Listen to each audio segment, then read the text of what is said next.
આજથી દેશમાં સીબીએસઈની બોર્ડ પરીક્ષા શરૂ ત્યારે ગુજરાતમાં 75,000થી વધુ વિદ્યાર્થીઓ આ પરીક્ષા આપશે।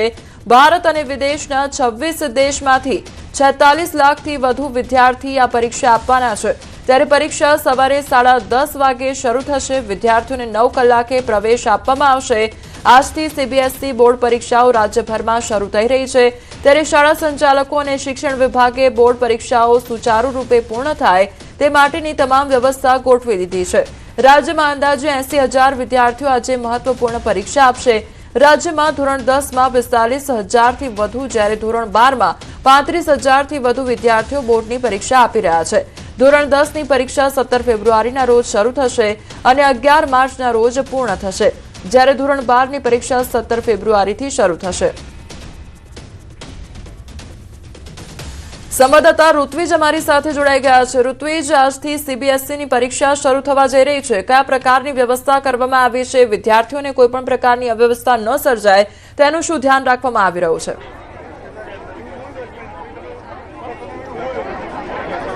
કોમલ, આજથી સીબીએસઈ બોર્ડની જે એક્ઝામની શરૂઆત થઈ રહી છે, વિદ્યાર્થીઓ છે તેઓનો ઉત્સાહ પણ અનેરો જોવા મળી રહ્યો છે। સાથે સાથે વાત કરીએ તો જે પરીક્ષા કેન્દ્રો છે કે જ્યાં શાળાના સંચાલકો દ્વારા તમામ પ્રકારની જે વ્યવસ્થાઓ છે તે કરવામાં આવી છે। બેઠક વ્યવસ્થા માટેના જે બી જે વ્યવસ્થા છે તે વ્યવસ્થા માટે કોઈ પણ અગવડતા ન પડે તેની તકેદારીના ભાગરૂપે અહીં જે પોતાનો બેઠક નંબર છે તેને લઈને કયા ક્લાસરૂમમાં જવું, ક્યાં બેઠક વ્યવસ્થા રાખેલી છે, આ તમામ વિગતો છે તે શાળાની બહાર જ લગાવી દેવામાં આવી છે અને નિયત સમય પ્રમાણે એટલે કે 9 વાગ્યાથી આ જે વિદ્યાર્થીઓ છે તેને પરીક્ષા કેન્દ્રો પર હાલ પ્રવેશ આપવામાં આવી રહ્યો છે। અને આપ જોઈ શકો છો હાલમાં જે વિદ્યાર્થીઓની સાથે સાથે વાલીઓ પણ જે વિદ્યાર્થીઓનું મનોબળ વધે તે માટે અહીં મોટી સંખ્યામાં આવી પહોંચ્યા છે અને તમામ લોકોનો ઉત્સાહ છે તે અહીં અનેરો જોવા મળી રહ્યા છે। વિદ્યાર્થીઓ છે તે આખું વર્ષ દરમિયાન જે મહેનત કરી છે તે મહેનતનું પરિણામ લાવવા માટે અહીં આજે જઈ રહ્યા છે, ત્યારે તેઓમાં પણ એક અનેરો ઉત્સાહ જોવા મળી રહ્યો છે અને ખાસ લોકોને તમામ લોકોને એક જ અપેક્ષા છે કે જે પેપર છે તે પેપર ખૂબ સહેલું હોઈ શકે છે અને ખાસ કરીને જે લોકોએ તૈયારીઓ કરી છે, જે વિદ્યાર્થીઓ તૈયારીઓ કરી છે તેના પ્રમાણમાં સરળ પેપર પૂછાય તેવી અપેક્ષા લોકોને છે। જો ગુજરાતની વાત કરીએ તો ગુજરાતમાં 75,000 જેટલા વિદ્યાર્થીઓ છે તે આ પરીક્ષા આપવા જઈ રહ્યા છે। કેટલાક વિદ્યાર્થીઓ આપણી સાથે છે, શું કહેશો, કયા પ્રકારની તૈયારીઓ કરી છે અને જ્યારે આપ પરીક્ષા કેન્દ્ર પર પહોંચ્યા છો લોકોનો ઉત્સાહ કેવો જોવા મળી રહ્યો છે? અહીંયા બહુ મસ્ત ઉત્સાહ જોવા મળી રહ્યો છે। તૈયારી એકદમ મસ્ત થઈ છે। આજે અમારું મેથ્સનું પેપર છે। કેવા પેપરની અપેક્ષા છે, કેવું પૂછાશે? કોઈ બી પેપર હોય પણ તૈયારી ખૂબ જ જોરદાર કરવામાં આવી છે। તો ખાસ કરીને લોકો છે તે તમામ પ્રકારની તૈયારીઓ સાથે અહીંયા પહોંચ્યા છે। કેટલાક વાલીઓ છે તેમની સાથે વાત કરીશું। શું કહેશો, આપ અહીંયા આવ્યા છો, મોટી સંખ્યામાં વાલીઓ પણ જોવા મળી રહ્યા છે, વિદ્યાર્થીઓને કઈ રીતે પ્રોત્સાહિત કરી રહ્યા છે? બસ છોકરાઓ ખૂબ જ સરસ રીતે લખી શકે અને એકદમ કોન્ફિડન્સથી સારી રીતે પાસ થઈને આવે અને મહેનત બી છોકરાઓને સારી કરી છે બધા। શાળા ઉપર વ્યવસ્થા કયા પ્રકારની જોવા મળી રહી છે, કોઈ પણ અગવડતા ન પડે તે માટે? ના, પાર્કિંગની વ્યવસ્થા બી બહારથી છે અને અંદર પોલીસ સ્ટાફની બધું અને શિક્ષક બી સારું ધ્યાન રાખી રહ્યા છે, એટલે ખૂબ જ સરસ વ્યવસ્થા બી જળવાય છે।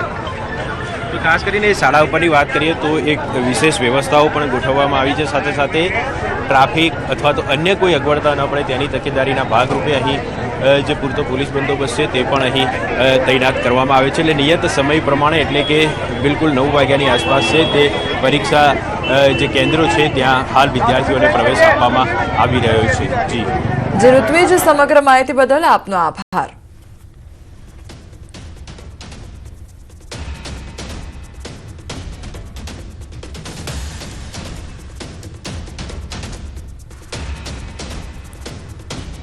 અમદાવાદ શહેરની આ તસવીરો સામે આવી છે કે જ્યાં વિદ્યાર્થીઓ હવે પરીક્ષા આપવા માટે પહોંચી રહ્યા છે। આજથી દેશમાં સીબીએસઈની બોર્ડ પરીક્ષા શરૂ થવાની છે અને તે પહેલા વિદ્યાર્થીઓ પોતાના વાલીઓ સાથે શાળાએ પહોંચી રહ્યા છે।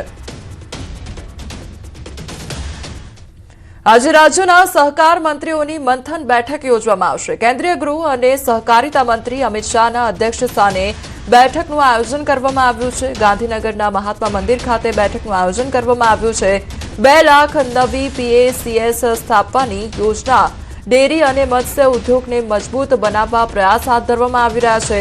ગ્રામીણ રોજગાર અને આવક વધારવા માટેના પ્રયાસ હાથ ધરવામાં આવી રહ્યા છે અને તે આયોજન પ્રમાણે જ આજે બેઠકનું આયોજન કરવામાં આવ્યું છે. અમિત શાહના અધ્યક્ષ સ્થાને આ બેઠકનું આયોજન કરવામાં આવ્યું છે અને વિવિધ મુદ્દાઓ પર ચર્ચા પણ આજે કરવામાં આવશે.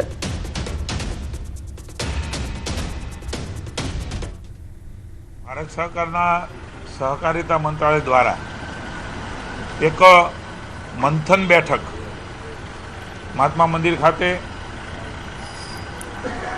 ગાંધીનગરમાં રાખવામાં આવેલ છે. આ પહેલાં એક બેઠક દિલ્હી ખાતે મળી હતી.